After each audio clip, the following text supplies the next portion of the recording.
Hello everyone, with some fresh welcome to you all. My name is Tuamen. Today I want to share about 100 such short sentences.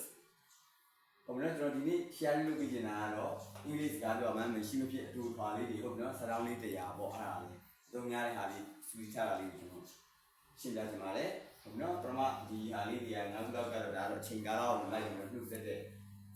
စကားလုံးလေးပေါ့ဟုတ်လား Good morning, good afternoon ဟုတ်နော် Good afternoon, good night afternoon ပေါ့နော် Good afternoon, good evening, good night, good day ဟုတ်နော်နောက်တစ်ခုကတော့ How do you do? How are you? ဟုတ်လားနေကောင်းရဲ့လားအဲ့ဒါလေးမြည်တာဟုတ်နော်သူကဝါစကမာမီးတာကျမ်းမာရဲ့လားဘာလားပြိတ္တနာမီးတာဖြစ်တဲ့အတွက်အဒီခံကြီးဖြေကြမလို့နော်ဟုတ်လားနောက်တစ်ခုက Glad to see you, nice to meet you ဟုတ်လားတွေ့ရတာဝမ်းသာပါလေအဲ့ဒါမျိုးလေးပြောတာရှိပြီနော်နောက်က How did you come? မင်းဘယ်လိုလာလဲဟုတ်လားမှန်ပွဲတစ်ခုလာတယ်ဟာမင်းဘာနဲ့လာလဲဘယ်လိုလာလဲအဲ့ဒါမျိုးလေးပြီးတဲ့အခါမှာဒါလေးတုံးရဲ့နောက်တစ်ခုဒါလေးကတော့ With whom did you come? မင်းဘယ်လိုနဲ့လာလဲဟုတ်လားပေါ်ပေါင်းဘယ်လိုနဲ့လာလဲပြီးတဲ့အခါမှာတုံးရဲ့နောက်က When did you arrive? မင်းဘယ်ချိန်တော့ရောက်တာလဲနောက်တစ်ခုက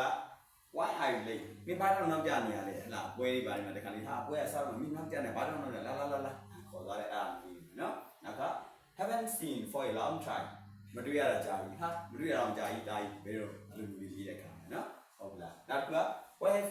you been in this day ဒီပိုင်းလုံးမင်းဘယ်သွားနေရတော့ဘာလို့နေရလဲဘယ်သွားနေလဲဟုတ်လားအဲ့ဒါမျိုးရေးတယ်နောက်က Excuse me ခွင့်ပြုပါဟုတ်လားဗမာလိုတော့ခွင့်ပြုပါတစ်စိမ့်လောက်ခွင့်ပြုပါဟုတ်လားအင်္ဂလိပ်လိုတော့ခွန်တောင်းတယ်ဂျပန်လိုဆိုရင် Sumimasen ဒါလည်းခွင့်ပြုပါဟုတ်နော်နောက်က I'm sorry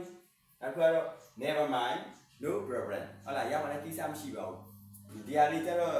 ခင်မင်းရဲ့လူတွေသုံးတာပို့ပြီးတော့ကောင်းပါတယ်နောက်တစ်ခုကတော့ don't mention it ရပါတယ်ပေါ်ပြကြမှာပေါ့ရောက်ကိုကူညီလိုက်တယောက်ကမင်းကူညီရကျူးတင်ပါတယ်ဆိုလို့ရှိရင်အများဆုံးပြောတာတော့ don't mention it ဟုတ်နော်ရတယ်ပေါ်ပြကြမှာပေါ့ဒါဒီစကားတွဲလေးကြတော့ကိုယ်နဲ့ဆိုင်ရနေလို့ကိုသိပါတယ်ဟုတ်နော်ဒါလေးဒီကြီးလေးသုံးရတယ် don't mention it you are welcome ဟုတ်လား have a nice day have a nice trip ဟုတ်လားဒါမျိုးလေးတွေပြောရတယ်